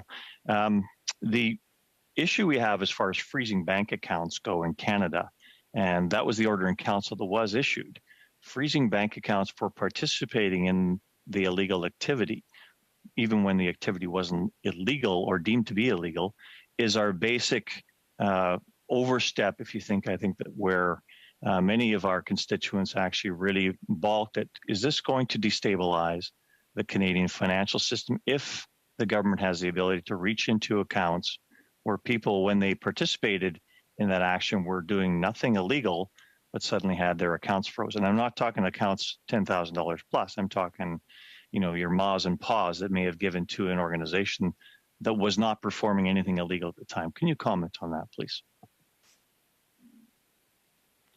Thank you for that question, Mr. Chair. That the seizing of the bank accounts and the invocation of the Act is well outside the purview of FINTRAC, so I do not have a comment on that. Okay.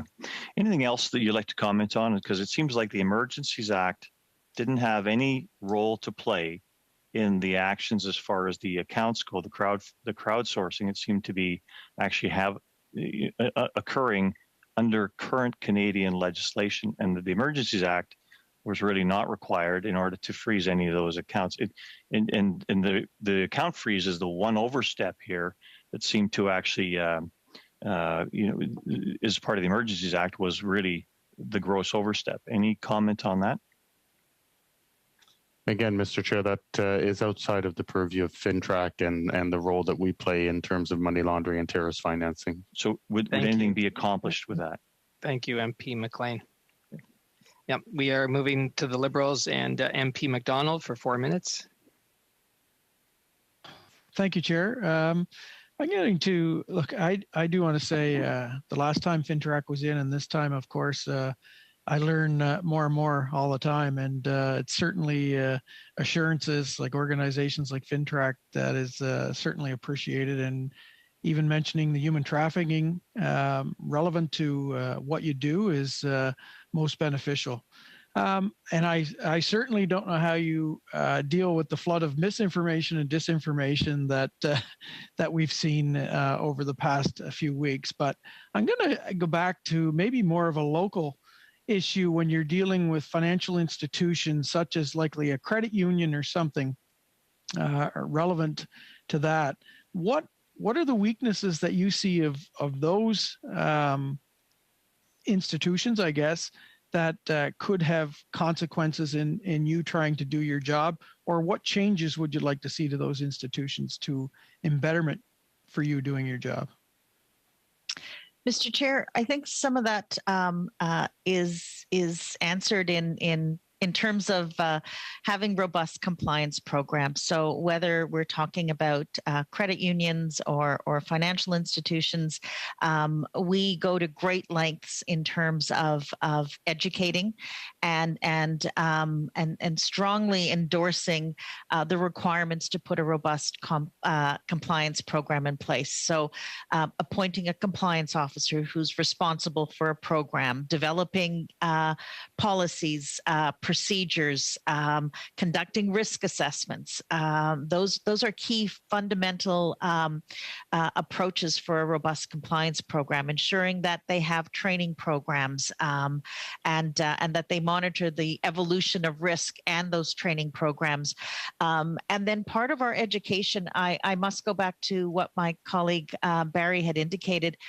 Every time FINTRAC is mentioned in terms of a successful law enforcement operation, and especially when we can put a human face to the damage associated with money laundering or terrorist financing, we bring that back to our reporting entities and the institutions. They have to understand how they play a very critical role in terms of not only mitigating the damage, but really having that robust program where they know their clients, and when something is wrong, that they have reasonable grounds to suspect and that they come back to us. So for us, I think the best way for us to continue is educating and ensuring that we have sound appreciation for the roles that these entities play in disrupting financial crime. Thank you. I'm good, Chair. Thank you. Okay, thank you, MP McDonald. And we are moving to the block, and MP Saint-Marie for 4 minutes. Merci, Monsieur. Thank you, Mr. Chairman. So I come back to the article in the Canadian Press in the business section where Mr. Manchester was being interviewed. So I would ask you once again to comment. The government asked financial institutions to check if their clients seem to be supporting the protesters. Mr. Manchester fears that in the future, financial institutions will be able to carry on with this kind of surveillance. It would be a precedent. So could you comment on that, please? Thank you for the question, Mr. Chairman. I don't know what the internal processes are for these financial institutions, but I don't believe usually when there is this kind of information that's shared, it's shared for a very specific reason. And if the information is used to some other end, usually it wouldn't be acceptable. And it's not something that financial institutions would do. But I don't know. I don't work I don't work for a financial institution, and I don't know what their processes are that they follow. But the intent was that the information be used for very specific ends for a very limited period of time. Okay, thank you very much. Another question that came from Mr. Manchester was to see, for the few days that the Emergencies Act was in effect, was to see to what degree the government might have asked your organization to put a lot of resources to use under the Emergencies Act with the siege in Ottawa. As your resources are very limited, at the beginning of this meeting, you reminded us to what degree you deal with a significant number of reports, etc., and that you weren't able to do the rest of your work well, given that you had to take steps under the Emergencies Act. So I don't know if I was clear in the way in which I expressed myself, but if so, please, I would ask you to comment on that. Thank you. Mr. Chairman, perhaps I could begin, and if my colleague wants to add anything, I would invite him to do so. As an agency for us, as I explained before, we are a small agency, and we are very agile. It was a crisis, a national crisis, and we reacted.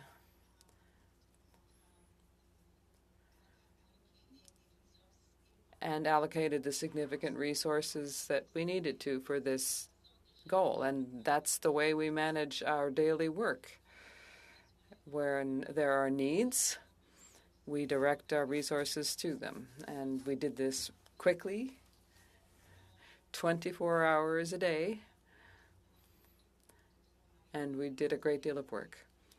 But this is our life. We have to act and reallocate our resources as required. I thank you very much, and I salute you for all of the work that you do. So the fact that you redeployed resources under the Emergencies Act will not harm the other activities that you're normally carrying out? No, it certainly won't, Mr. Chairman. It's clear that we have put people specifically on this initiative, but it did not prevent us from doing the work that we had to do in any case. So the fact that we worked overtime and so on, it comes along with the territory. It was a crisis, not the first, and it won't be the last, unfortunately. So we do have a capacity and we have the will. All people who work at FINTRAC want to be involved, and so it's easy to find people who want to put in the necessary time to deal with a crisis. I thank you very much. Thank you. Thank you, Ms. MP Saint-Marie. NDP MP Blakey up to 4 minutes.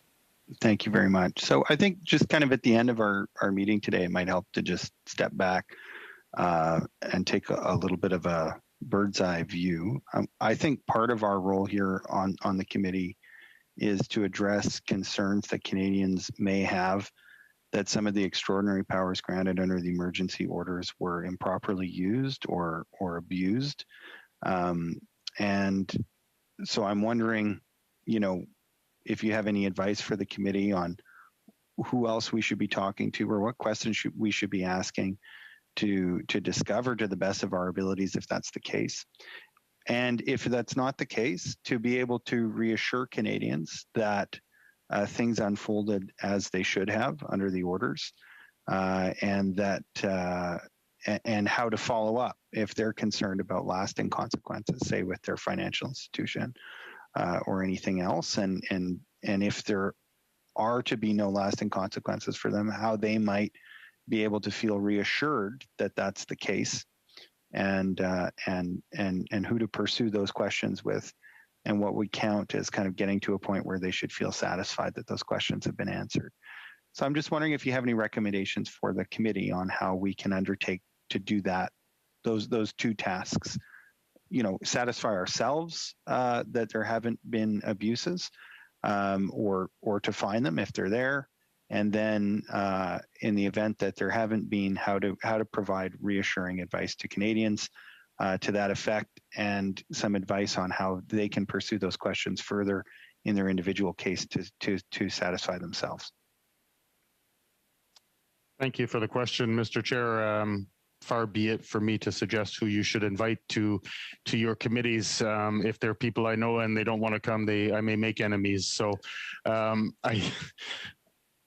certainly there were a number of agencies involved, and in terms of the individuals, be they constituents, be they Canadian citizens, of which they are constituents, I think follow up with their actual financial institution. If they were caught up in this, I think immediate and direct follow-up with their financial institutions will allow them to achieve a measure of comfort in terms of their bank accounts, as Ms. Jacques said the other day, being unfrozen now that the act has been revoked.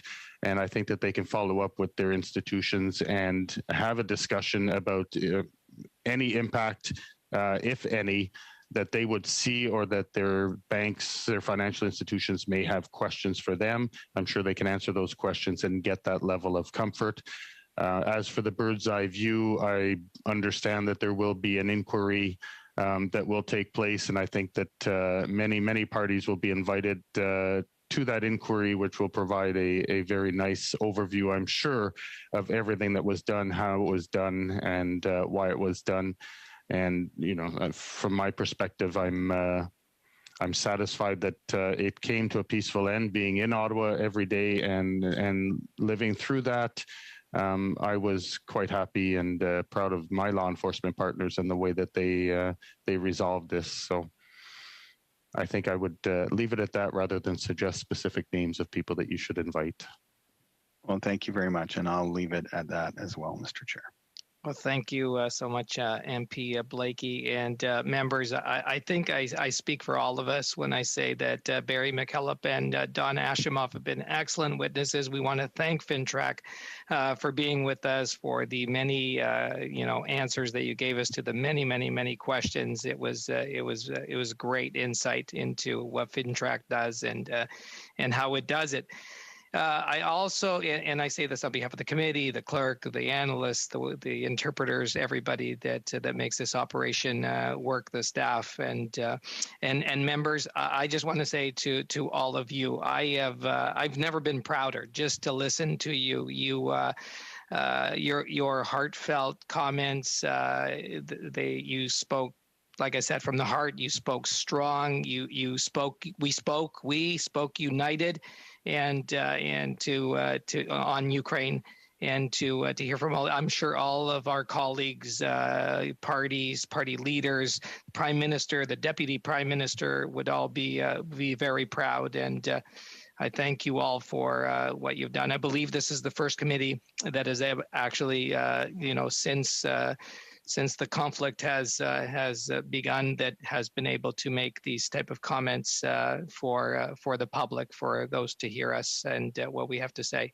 Thank you, and I think on that I do see a hand up, and MP McLean has his hand up. MP McLean. Thank you very much, Mr. Chair, and I just wanted to echo your comments. This has been a very productive committee. And including on the comments that we received around the table today. I want to say goodbye to everybody. I don't know that I would have that chance, but this has been a very, very good committee to be part of. I think you all probably know I'm moving on to a different committee as of next week, and I will enjoy coming and visiting whenever you invite me, but I will be having different responsibilities next week. So, to mes collègues, to all my colleagues of each party, I am going to miss you. Thank you, and I hope to see you soon, my friends. MP McLean, we will miss you. I'm sure we'll see you around, and please join us as a sub any day. So members, on that, we'll adjourn. Okay, have a great evening. Thank you.